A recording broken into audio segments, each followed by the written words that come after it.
जो कल तक ट्रंप के लिए यज्ञ कर रहे थे, वो आज ट्रंप को गाली दे रहे हैं। अरे ट्रंप तो बिजनेस बना रहा है, आप देख लो उसको, ट्रंप यज्ञ करने वाला फोटो दिखा दो।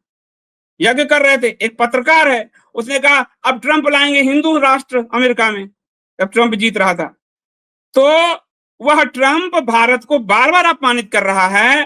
पहली बार हथकड़ी बेरी में हमारे लोगों को भेजा। ये देखिए, आप ट्रंप के लिए भाजमुल्ले पूजा तक कर रहे थे, यज्ञ तक कर रहे थे। अब राक्षस के लिए यज्ञ करोगे तो ताकतवर होगा। ये तो साधारणतः शास्त्र नहीं पढ़ने वाला जानता है। वो क्रिश्चियन है, क्रिश्चियन कंट्री अमेरिका है, पूरा पूरा कहने को सेकुलर है, और उसके लिए तुम यज्ञ कर रहे थे। तो लो भुगतो, अब तुम्हारे सुल्तान पे भारी पड़ रहा है, और वो भारत पे भारी हो रहा है, सिर्फ सुल्तान पे नहीं हो रहा है, भारत पे भारी हो रहा है। सब जगह धंधे उठा रहा है। हमारे नेपाल के नागरिकों का भी उतनी बेइज्जती नहीं किया, हमारे नागरिकों को हथकड़ी बेरी लगाकर भेजा। उसमें भी भाजपा कह रहे थे अच्छा हुआ ये क्यों गए थे, अच्छा हुआ अपने देश के नागरिकों के साथ भी ये देशद्रोह कर रहे थे। नेपाल तक के नागरिकों को सम्मान से भेजा, तो हमारी क्या हैसियत रखे हुए है, इस बात को समझिए। हमारे प्राइम मिनिस्टर को इनविटेशन भी नहीं दिया था, तब भी भाजमुल्ले उसका बचाव कर रहे थे। और आज टैरिफ भी खुलवा लिया उसने, अपने फ्लैट भी यहाँ बेच लिया उसने, सऊदी आदि को अपना हथियार भी बेच दिया उसने, भारत को भी F-35 बेचने का धंधा कर चुका है वो। इसलिए राफेल वाला केस चल रहा है। राफेल पे सेना ने जितना कहा उतना मैं आपको बता चुका हूं, मैं अपनी तरफ से कुछ नहीं कहूंगा, क्योंकि जर्नलिज्म में थोड़ा ऊंचा नीचा अगर हो गया तो गड़बड़ मामला है। और तुर्की को भी हथियार बेच दिया, तुर्की पाकिस्तान को बेच रहा है, और उधर चीन बेच रहा है। आपको क्या मिल रहा है जी? सिर्फ अडानी अंबानी को धंधे मिल रहे हैं, आप भारत को क्या मिल रहा है जी? देख लीजिए ना, टैरिफ में तो हम लॉस में जा रहे हैं। अब जीरो जीरो होगा तो अच्छी बात है। और उल्टा जब एप्पल हमारे यहाँ फैक्ट्री लगा रहा है तो ट्रंप रोक रहा है, जिससे रोजगार मिलता वो ट्रंप रोक रहा है। तो यज्ञ करिए राक्षस के लिए।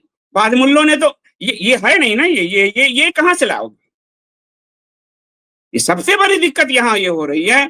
तो बहुत बड़ा इस सीज फायर सिर्फ सीज फायर नहीं है, सीज फायर में हमारी सेना जीत रही थी, जैसे 65 में जीती, लेकिन सीज फायर में हमें नुकसान हुआ, लाल बहादुर शास्त्री की मौत हुई। रसिया ने तब सीज फायर करवाए थे, हम 71 में जीते, और उसके बाद शिमला एग्रीमेंट में भारत कश्मीर नहीं ले सका, और 90,000 जो पाकिस्तानी सैनिक थे उनको छोड़ा, वहां हम हारे। 99 में कारगिल में हम पर हमला किया, वहां भी हमने सीज फायर किया, बिल क्लिंटन पड़ा हुआ था, हमने सेना के उसको जाने दिए, और आज भी हम जीत रही थी। तो और जीत 3-4 दिन हुआ, पाकिस्तान की हालत खराब थी, भारत को बैकडोर पे जो ट्रंप निश्चित तौर पर इसमें इन्वॉल्व हुआ है, इस पे कोई शक नहीं है। क्योंकि अगर दो देशों के सेना आपस में बात करके करती तो डोजियर दिया जाता कि ये आतंकवादी मुझे दो। जो कहा जाता ना, पहले पाकिस्तान गिड़गिड़ा कर बोला भारत से कि बंद कर दो, ठीक है, तो भारत तो पावरफुल है, वो गिड़गिड़ा रहा है, तो हमारे पास पावर है ना, हम माने ना माने, तो क्यों मान गए तुम? वो गिड़गिड़ा रहा था तो आपने डोजियर क्यों नहीं दिए, जो आप गौरक्षकों के डोजियर बनवाते हो कि ये 5 आतंकवादी ढूंढ के दे दो, युद्ध आज बंद हो जाए। हमने ये भी नहीं किया। हमने लिखित में समझौते भी नहीं किए कि अगर अब एक भी आतंकवादी तुम्हारी धरती से हुआ तो उखाड़ फेंकेंगे। हमने कुछ नहीं किया और सीज फायर का ऐलान कर दिया बिना किसी बैठक के। तो निश्चित तौर पर बैकडोर चैनल खुला था। तो आज का बैकडोर चैनल आपको दिख गया कि मध्यस्थता मदद में कन्वर्ट हो गया, वहां मुकेश अंबानी के कतर में ट्रंप से मिलते। ये बैकडोर चैनल है। इस बैकडोर चैनल को बिना समझे भारत की कूटनीति समझी नहीं जा सकती। एक बार जी जो कंपनी है उसके साथ, उसके लोगों के साथ राजीव गांधी ने रसिया में बैठक की थी, और युद्ध एक व्यवसाय है। आप गलती में हैं कि युद्ध में हम, आपके मरने पर किसी को कोई चिंता नहीं, आपके घर वालों को चिंता होगी। मेरे मरने पर कोई किसी को चिंता नहीं, मेरे घर वालों को होगी।